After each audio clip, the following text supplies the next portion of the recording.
Christmas Mystery, the 9th of December. Joachim couldn't stop thinking about the words John had muttered to himself. Zabet Tebas. Who or what were Sabet and Tebas? Could those strange words have anything to do with the magic advent calendar? Before he went to bed, he wrote the words down in a little notebook so as not to forget them by the morning. Then he discovered something odd. Sabet became Tebas when he read it backwards. So, of course, Tebas turned into Sabet too. This was so mysterious that he wrote down the two words, a bit like this. Sabet Tebas. Perhaps one day the magic words would help him to understand more about the old advent calendar. Suddenly, he remembered something the bookseller had said. Hadn't he said that the old flower seller was a bit odd? Joachim didn't think he seemed the least bit odd. Of course, it was unusual to pour water over people's heads, but it was just the sort of thing that Joachim might suddenly decide to do himself. As soon as Joachim woke up on the 9th of December, he sat up in bed and hurried to open the advent calendar. It was a picture of a man playing a pipe. After the man came a long procession of children, big and small. Joachim looked at it for a long time before he picked up the piece of paper that had fallen out of the calendar. He made himself comfortable and read what was on the paper. The fifth sheep. It was the year 1378 after Christ. 3 godly sheep and a lamb with a bell stormed into the Hanseatic city of Hamburg. Behind the little flock ran 2 shepherds. An elegantly dressed black king followed the shepherds. Behind the black man, a little girl was running as fast as her short legs would carry her. After the girl, an angel hovered above the ground. It was Sunday, and early in the morning. A few people were about in the streets on their way to morning mass in the old Jacob church. As soon as they caught sight of the procession of pilgrims, they gestured with their arms. Some of them shaded their eyes, and one of them exclaimed, "God be praised!" Something similar had happened in the town of Hanover a few years earlier. It was 1351, immediately after the fearful plague that had cost so many human lives, not only in Germany, but in the whole of Europe. It was a Monday, and the market stalls on the great market square were about to open. Peasants in their worn, homespun clothes and market women in rough skirts had begun setting out their wares. All of them had lost some of their dear ones. It was just before the dawn of a new day. It was then that a little flock of sheep suddenly sprang into the market. One of the sheep overturned a table of vegetables. After the sheep there came a strange company. There were a couple of shepherds and a man in exotic clothes, black-skinned like an African. The black man was followed by a white-clad figure with wings on its back. Right at the end there appeared a little girl. She stumbled over the shaft of a cart full of cabbages and lay there after the rest of the godly company had left the market. Elizabeth wept bitterly when she saw the angel Ephoriel and all the others disappearing. It was the second time on the long journey south that she had fallen and hurt herself. Now she had lost the procession of pilgrims and was surrounded by people she didn't know. Not only was she in a foreign country, she was in a foreign century too. The people in the market were terrified by what they had seen. They crowded around Elizabeth, and a man poked her with his foot, as if he was afraid to touch her. He wrinkled his nose and grunted horribly. But soon an old woman put Elizabeth on her feet and tried to comfort her. She spoke a language Elizabeth didn't understand. "I'm going to Bethlehem," said Elizabeth. And the market woman replied, "Hamelin? Hamelin?"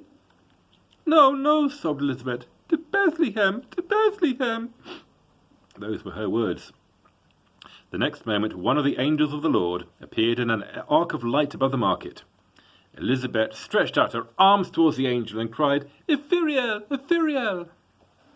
The people in the market threw themselves to the ground, but the angel lifted Elizabeth up into the air, flew over the spire of the new market church, and was gone.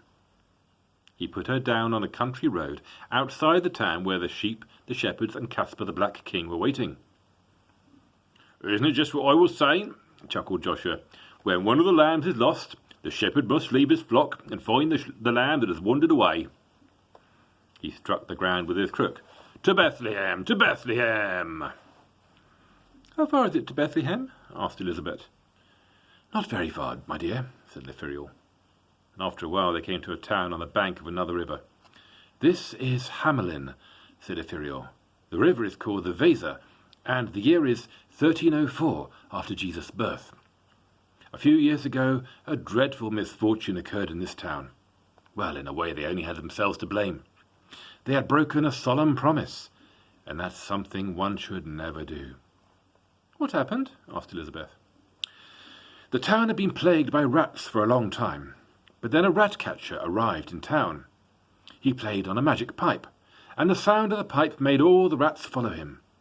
The piper led the rats to the river, where they all drowned. Oh, wasn't that a good thing? Yes, of course, but the people in the town had promised the man a big reward if he could save them from the plague of rats. When he had rid them of the rats, they refused to pay what they owed him. What did the rat catcher do then? He began to play on his magic pipe again, and all the children in the town were bewitched by the sound of the pipe and followed him. He disappeared inside a huge mountain with the piper, and were never seen again. Elizabeth realized that maybe the woman in the market at Hanover had thought she was one of the children who had been lured into the mountain by the rat catcher from Hamelin. They were about to hurry on through Europe and even further back into history when a sheep came running towards them along the road and joined the others. Now the flock numbered 5 sheep. Joshua struck the ground with his crook. To Bethlehem! To Bethlehem! Joachim found the key to his box and hid the little piece of paper along with all the other pieces. When his mother came in a little later, he was sitting looking at the picture in the advent calendar. Mama leaned over him. Well, look at that. A piper. He's a rat catcher, said Joachim. They wouldn't give him his reward for taking all the rats away from Hamelin, so he took all the children away with him instead. The people in the town had broken a solemn promise, and that's something one should never do. Then his father came in as well. What's that you're telling us? He asked. Joachim realized that he had forgotten again, and babbled about what he had read on the piece of paper. I'm just making it up, he said. It's only something I'm inventing. No, it isn't, Joachim, said Papa firmly. You were talking about the Pied Piper of Hamelin. That's an old story from Germany. Who told you about that? What could he say?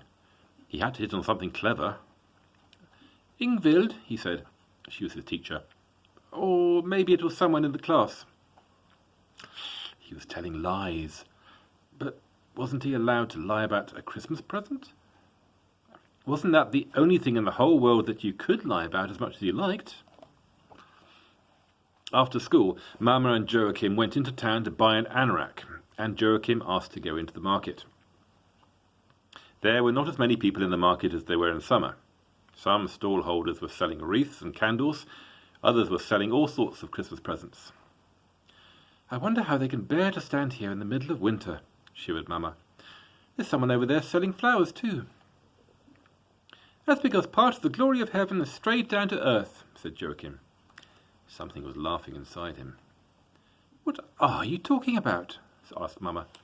He's selling flowers in the middle of the winter because the glory of heaven has strayed down to earth, repeated Joachim. You see, there's so much glory in heaven that it can easily spill over. Mama shook her head and sighed in despair. She obviously didn't like him to say such strange things. John was standing behind a table with lots of flowers on it. He winked at Joachim and gave him a little wave. When they had passed, Joachim turned round. John was pretending to play on an invisible pipe. See you tomorrow.